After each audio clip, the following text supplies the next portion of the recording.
In a hydrogen discharge tube, the number of protons drifting per second across the cross section is 1 into 10 to the power 8, while the number of electrons drifting per second in the opposite direction across another cross section is 2.7 into 10 की power 18.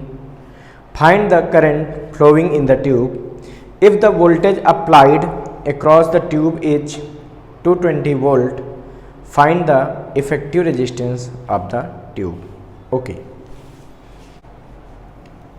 तो बच्चों हमारा question ये है कि एक hydrogen की discharge tube है जिसमें प्रोटॉन पर सेकेंड, ठीक है, मतलब पर यूनिट टाइम में दिया गया है कि 1 इंटू 10 की पावर 18 प्रोटॉन शिफ्ट होते हैं, ड्रिफ्ट होते हैं, जबकि नंबर ऑफ इलेक्ट्रॉन जो ड्रिफ्ट होते हैं वो है 2.7 इंटू 10 की पावर पर सेकेंड, ठीक है।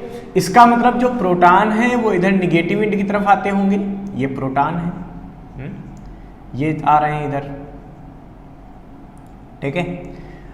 ये कितने आ रहे हैं बच्चों, ये आ रहे हैं 10 की पावर 18, जबकि इलेक्ट्रॉन भी जा रहे होंगे, किधर जा रहे होंगे, पॉजिटिव प्लेट की तरफ, ये इलेक्ट्रॉन है जो जा रहे होंगे।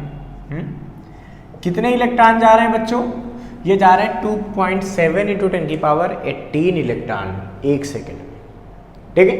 हमसे पूछा जा रहा है टोटल करंट कितनी फ्लो होगी। तो बच्चों एक करंट फ्लो होगी प्रोटॉन्स के मूवमेंट की वजह से, एक करंट फ्लो होगी इलेक्ट्रॉन्स के चलने की वजह से। आपको पता है कि जैसे प्रोटॉन जा रहे हैं इस प्लेट की तरफ, निगेटिव प्लेट की तरफ इधर, जब प्रोटॉन इधर जाएंगे तो प्रोटॉन की वजह से जो करंट फ्लो होगी वो कौन सी होगी, आईपी से लिख लेते हैं, वो किधर फ्लो होगी, इस साइड। क्यों, क्योंकि प्रोटॉन पे कैसा चार्ज है, पॉजिटिव, और पॉजिटिव चार्ज जब कहीं चलता है तो करंट उसी की डायरेक्शन में फ्लो होती है उसकी वजह से। जबकि इलेक्ट्रॉन जा रहे हैं बच्चों इस तरफ, तो इलेक्ट्रॉन जब इधर जाएंगे तो इलेक्ट्रॉन की वजह से करंट किधर फ्लो होगी, तो भाई इलेक्ट्रॉन की वजह से जो करंट फ्लो होती है वो opposite to the direction of flow of electron होती है, मतलब वो इधर फ्लो होगी इलेक्ट्रॉन की वजह से। इसका मतलब अगर ध्यान से देखो तो प्रोटॉन की वजह से फ्लो होने वाली करंट और इलेक्ट्रॉन की वजह से फ्लो होने वाली करंट दोनों सेम डायरेक्शन में होगी। इसका मतलब जब नेट करंट हम निकालेंगे आई, तो वो क्या हो गई, प्रोटॉन वाली करंट प्लस इलेक्ट्रॉन की करंट। तो ये बच्चों हो जाएगा आईपी। आईपी की वैल्यू क्या है यहाँ पे देखिए, NP upon T into E. Q equal to होता था एनई और आई इक्वल टू क्या होता है, क्यू अपान टी, तो क्या हो गया एनई अपान टी। प्लस इलेक्ट्रॉन के लिए क्या लिखेंगे, एनई मतलब number of electron into E upon T.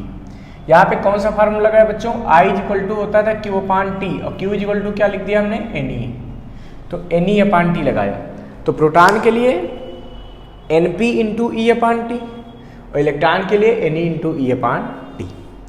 अगर हम यहाँ पे बच्चों ध्यान से देखें तो आई इक्वल टू क्या आएगा, एनपी, एनपी की वैल्यू देखो, एनपी अपान टी पूरा दिया है हमको, कितना दिया है 1 इंटू 10 की पावर 18 इंटू ई, ई की वैल्यू 1.6 इंटू 10 की पावर -19 प्लस एन ई अपान टी, तो एन ई अपान टी कितना हो जाएगा बच्चों, 2.7 इंटू 10 की पावर 18 इंटू ई, ई की वैल्यू 1.6 इंटू 10 की पावर -19। इसको मल्टीप्लाई कर लेंगे तो ये आएगा 1.6 इंटू 10 की पावर -1 प्लस ये आएगा बच्चों यहाँ से 2.7 इंटू 1.6 करेंगे, ये कितना आएगा, तो ये आएगा 1.6 इंटू 2.7 को मल्टीप्लाई करेंगे तो 4.32 इंटू 10 की पावर -1 है ना।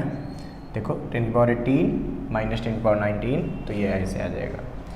अब क्या होगा बच्चों, इससे हमें क्या मिला, ये मिला 0.16 प्लस 0.432, 10 की पावर -1 को यूज कर लिया, यानी कि आंसर आ जाएगा 0.592 ampere. So the current in the discharge tube will be 0.592 ampere. अब हमसे पूछा जा रहा है बच्चों कि अगर इस यहाँ पे हमने जो वोल्टेज लगाया हो, जो पोटेंशियल डिफरेंस लगाया हो वो 220 वोल्ट का हो, ये पोटेंशियल डिफरेंस, ठीक है। तो हमको ये बताना है कि यहाँ पर कितना रेजिस्टेंस होगा। तो R इक्वल टू क्या होता है बच्चों, V upon I. R equal to क्या हो जाता है, V अपान आई। तो R equal to V, V की वैल्यू कितनी है बच्चों 220, I कितना है बच्चों 0.592।